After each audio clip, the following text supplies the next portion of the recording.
talking about development, and my colleague was talking about, would you share something around development? And when we do our strengths profiling or when we are coaching, we fundamentally look at two layers. We say one part of layer in which we develop is the doing layer, which is the skills, competencies, visible results and outcomes, actions, etc.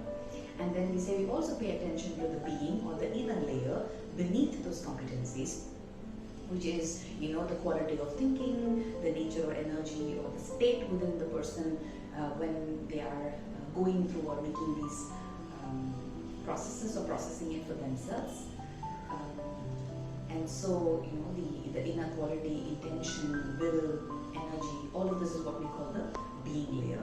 Simply put, the quality or the state that is right now there across our mind, body, emotion and our deeper self.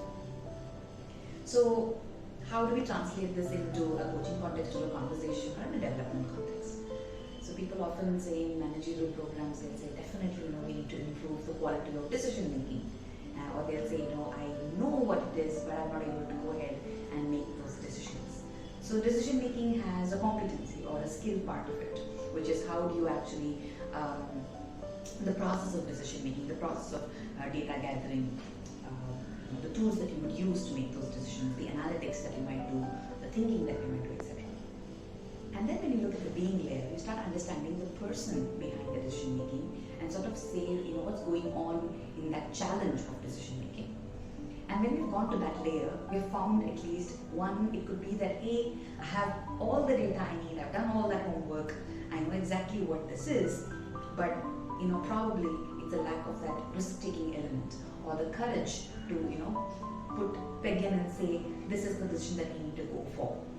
Or it could come from a presence of fear or an anxiety or an inability to handle ambiguity. When this decision may throw up certain things and I'm not sure whether we can handle that ambiguity or uncertainty.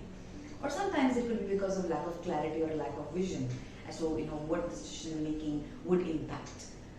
Or it could just be mere lack of data, for example.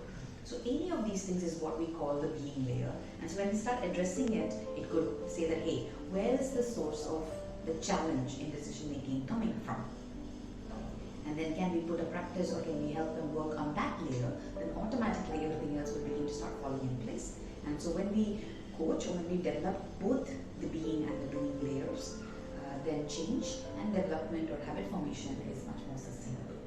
This is one example of how do we look at development holistically, and inside out, outside in, and where is the need and where do we put our attention.